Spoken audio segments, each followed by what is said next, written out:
Good day, friends. In my last video, which was yesterday, I explained how China and Russia, two great powers, while they have differing worldviews, they are aligned on a common vision for the new world order. Today, I'll explain how that common vision has created a new global governance system with four verticals. And the two great powers are agreed on two verticals, and on the remaining two, they have dissimilar views. We need to understand that. So, in this global governance system, where they are agreed, one vertical is on the political issues. Here, both the great powers believe that all the countries in the world, which is 193 nations under the United Nations, they should have mutual respect. They should be treated equally, big and small nations, that they all should work under the international law of the United Nations, that there should be democratization of foreign policy, that all countries should be allowed to choose their own development paths, that there should be inclusivity. What this means is that already this new global governance system has two prominent institutions of its own, which are BRICS and SCO. In addition to that, it is not averse to also having the Bretton Woods institutions created by the Americans, which are IMF and World Bank, into its fold with the reforms. In short, this whole concept is about partnership. It is not about dominance. It is not about one country telling the others what exactly is to be done and setting the rules for them. So they are aligned on the political issues. The second vertical where they are aligned are the security issues, where I said both countries agree on the concept of indivisible security. And for this reason, in 2022, President Xi Jinping enunciated the concept of Global Security Initiative, and 2024, President Putin spoke about the Eurasian security architecture, absolutely similar to one another, based on the principle of indivisible security. Now, the third vertical where they do not have the same views is about strategic issues. Where I said earlier that Russia, it believes in a multipolar polycentric world, whereas the Chinese believe in a multipolar world based on geoeconomics. And the fourth vertical is about economic issues, where I said in my last video, China benefited enormously from globalization, and hence it is a big supporter of globalization in the world. And therefore, the Chinese talk about multilateralism in trade.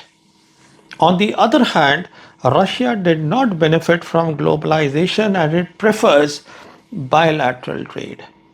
In fact, when we see between these two great powers, China and Russia, their annual trade today stands at $200 billion annually, but they do not have a free trade agreement with one another, and they are not likely to have the FTA.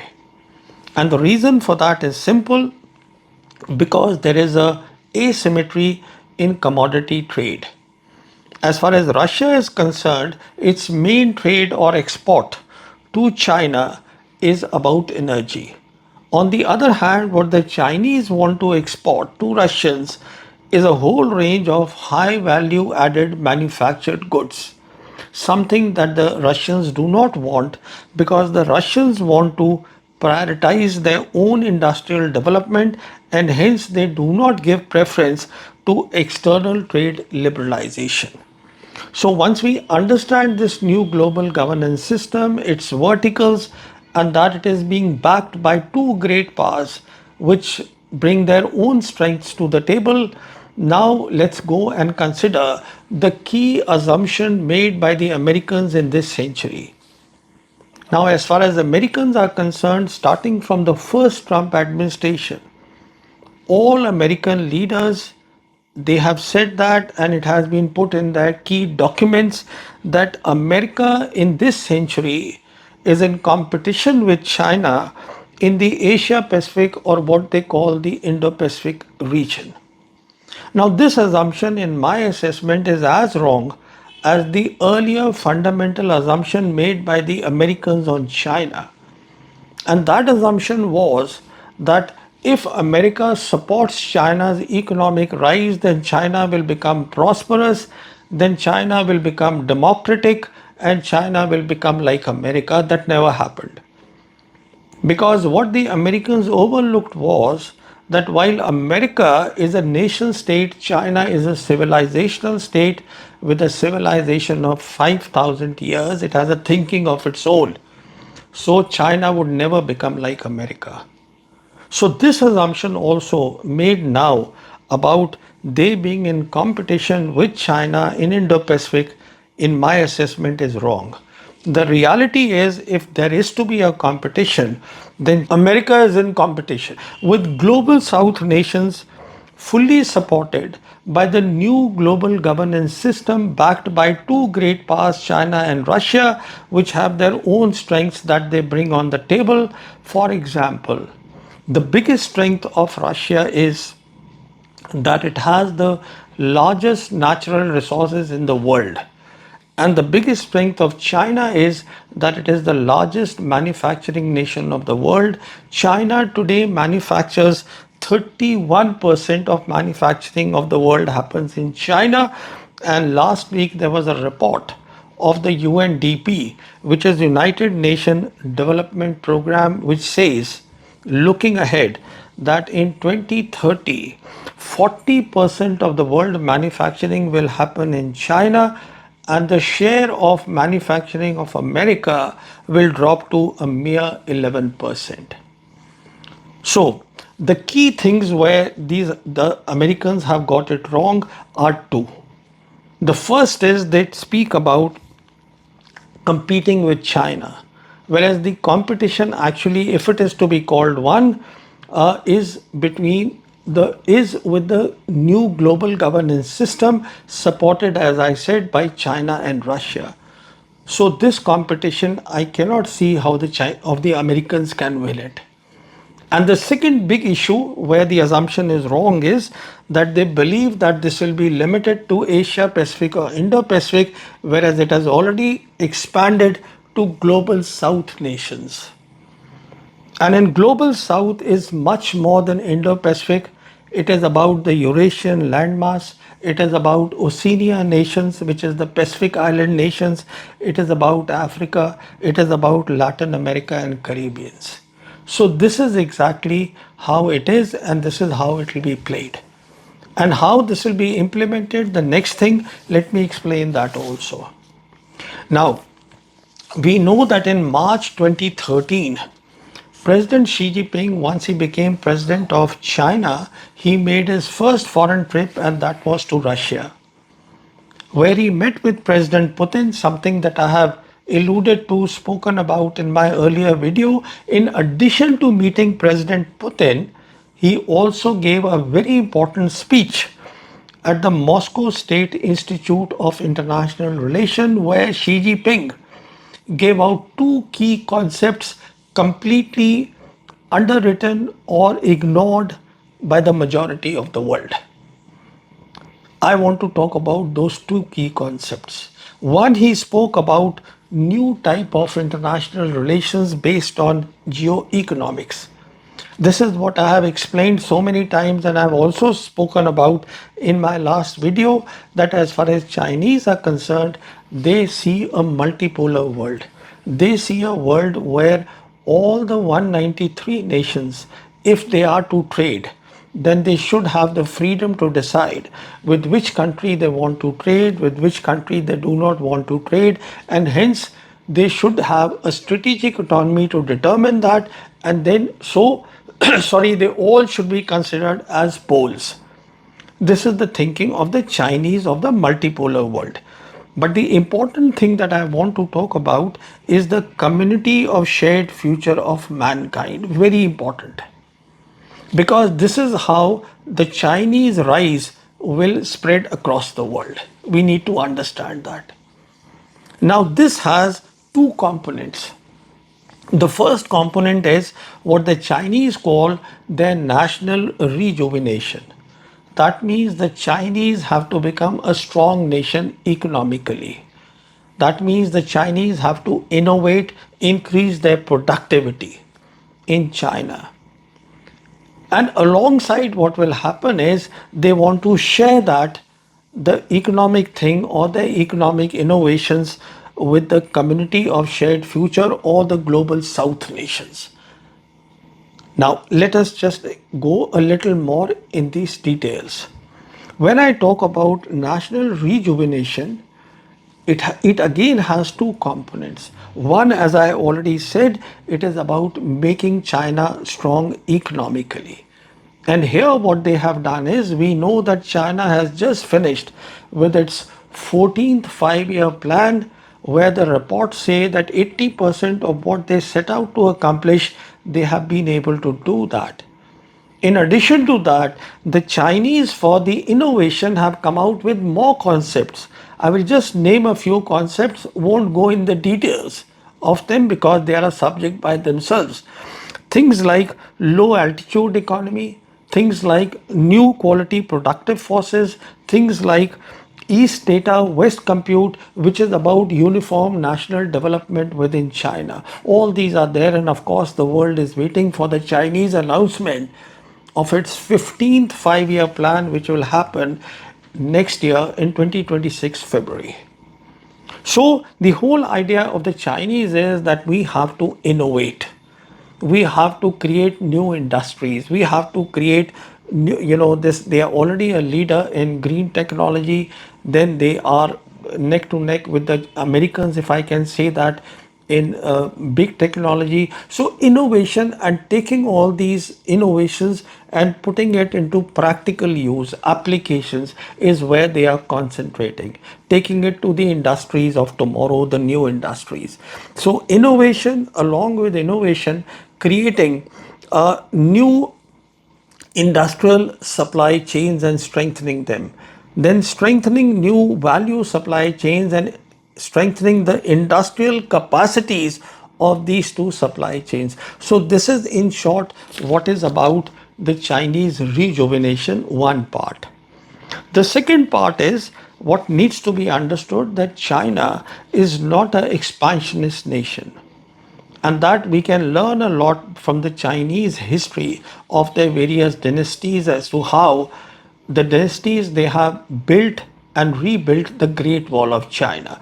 That is the mentality of the Chinese. But what the Chinese say belong to them or what are their core concerns, they will certainly not let them go. And the Chinese have already given out their core concerns, which are Taiwan, South China Sea, Hong Kong, Xinjiang, and Tibet. They have not set any timelines as to when they want to get Tibet and Taiwan back, but they are very much there that they will not let them go. So, this is about the national rejuvenation. Now, as I said, this has to be shared now with the global south nations. I've already listed the global south, which is 80% of the world, where this will be shared through the Belt and Road Initiative. We know that today Chinese Belt and Road Initiative, which was announced by Xi Jinping in 2013, 151 countries out of 193 countries of the world, they are on board the Belt and Road Initiative. And we also know that nearly for 120 countries in the world, China is the primary trading partner.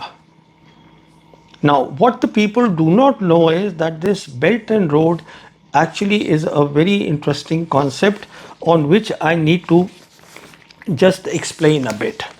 Now, you see, Belt and Road has two key components. Through the Belt and Road, the Chinese are looking at how to increase their influence. They do not want to increase their sphere of influence. Let's understand these two terms, very important. When we talk about sphere of influence, we are talking about the military component as well. We are talking about what the Americans have done, whose strength is military power.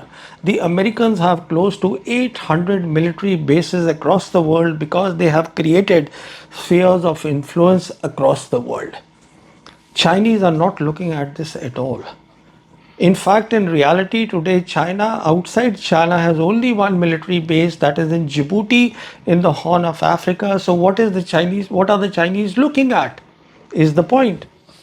So, what the Chinese are looking at is that all the countries which are on board the BRI, and after BRI, we know the second thing was the Digital Silk Road, and Digital Silk Road is about the cyberspace, hardware and software connectivity. Hardware pertains to the third industrial revolution technology, and software pertains to the fourth industrial revolution technologies, which is artificial intelligence.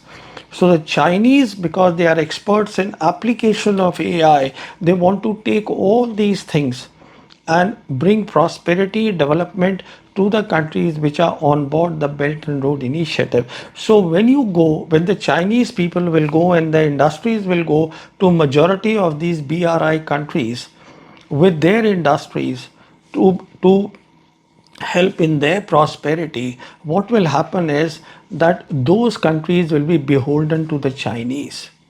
So they will have certain respect for the Chinese, they have deference for the Chinese.